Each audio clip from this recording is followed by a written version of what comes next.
أيهما أفضل للفراخ من حيث المناعة ومن حيث التحويل؟ إني أنا أكمل الدورة كلها لحد الآخر بالعلف النامي ولا أغير وأدخل علف ناهي؟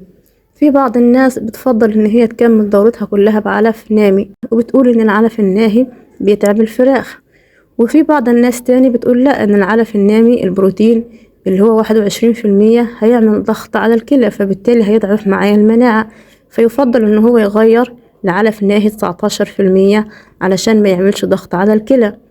طيب انت عايز تعرف دلوقتي تغير افضل ولا تكمل بنامي افضل؟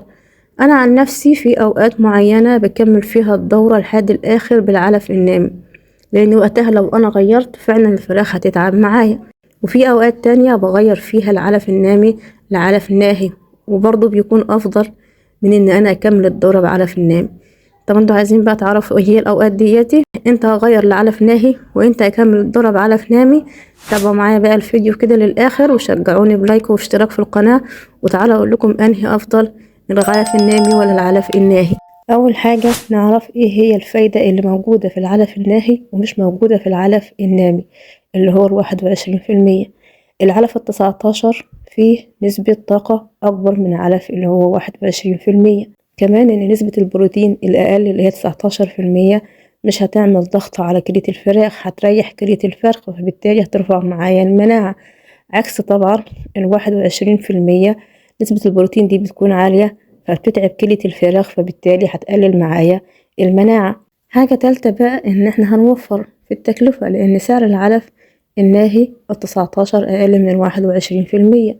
طبعا حد هيقول لي ان السعر، فرق السعر ما هوش كبير يعني مش مغري، ده بالنسبة لفرق السعر بس، انما سحب الفراخ اساسا في العلف الناهي هيكون اقل من سحب الفراخ في العلف النامي.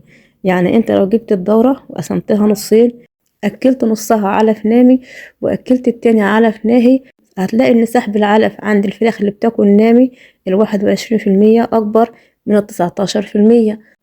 والسبب في كده الطاقة الزيادة الموجودة في العلف 19 أكبر من العلف 21، فالفرخ بياكل كمية قد الطاقة اللي هو بيحتاجها ومش بياخد أكتر منها، علشان كده في العلف النامي هيسحب أكتر.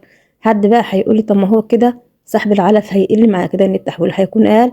بالعكس بقى، إن التحويل في العلف الناهي هيكون أعلى من التحويل في العلف النامي، وفي نفس الوقت هنبقى قللنا الضغط على الكلى. يعني معنى كده ان تغيير العلف من عمر شهر للفراخ للعلف الناهي افضل من ان احنا نكمل الدورة كلها بعلف نامي الاخر. حد هيسأل بقى ويقول لي ايه الوقت اللي انا ما ينفعش انزل فيه علف ناهي؟ انا عن نفسي في الصيف مش بنزل علف ناهي لنفس الاسباب اللي انا اتكلمت عنها، اللي هي الطاقة الزيادة الموجودة في العلف بسبب ارتفاع نسبة الزيوت في العلف 19 اكتر من العلف 21. فالطاقة دي بقى هتولد سخونة. يعني في الشتاء لما هننزل العلف ده للفراخ، الطاقة الزيادة دي بتحسس الفرخ من جوه بان هو بالدفء، فطبعا هي كده بالنسبة لنا احنا مفيدة في الشتاء. انما في الصيف بقى احنا عايزين نقلل الحرارة على الفرخ، مش عايزين نعمل عليه اجهاد بزيادة. فالعلف الناهي في الصيف هيتعب معنا فعلا الفراخ، لانه هيرفع حرارة الجسم بالطاقة الزيادة الموجودة فيه. في الوقت ده بقى يبقى العلف النامي ان انا اكمل بيه لحد الدورة ما تخلص هيكون افضل من ان انا اغير العلف الناهي. بقلل البروتين بس بشوية اضافات كده بنضيفهم زي الدشيشة او العيش الناشف بنسبة كده معينة بدخلها مع العلف النامي، بحيث ان انا اقلل نسبة البروتين شوية علشان ما نعملش ضغط على الكلى. انما حاليا في فصل الشتاء احنا محتاجين الفرخ ان هو يتدفى، محتاجين طاقة، فالعلف الناهي هيكون افضل في الوقت الحالي من العلف النامي. معنى كده ان احنا الدورة الحالية اللي هي في الشتاء هننزل فيها العلف الناهي. انا عن نفسي غيرت للفراخ من عمر شهر. طب ايه هي الطريقة الصحيحة للتغيير عشان ما يحصلش عندي مشاكل، عشان الفراخ عندي ما يحصلش عندها اسهالات؟ اول حاجة مضاد السموم شيء اساسي معنا في تغيير العلف. هنجيب مضاد سموم يكون كويس، هننزل 3 ايام مضاد سموم للفراخ، 12 ساعة مضاد سموم، ومن بعد منهم 12 ساعة منشط كبد وغسيل كلى. خلي بالنا ان دي الجرعة التالتة من مضاد السموم، احنا نزلنا قبل كده جرعتين، هننزل 3 ايام متواصلين من مضاد السموم ومنشط الكبد وغسيل الكلى مع تغيير العلف.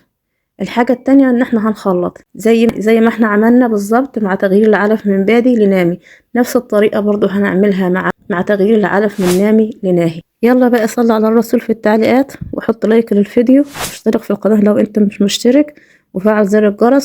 حبايبي اللي لسه مكملين معايا الفيديو للنهاية، عمر دورتنا البيضة النهاردة 32 يوم.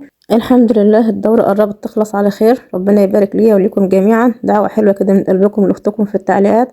في نهاية الفيديو تحية طيبة مني لكل الناس اللي بتتابعني.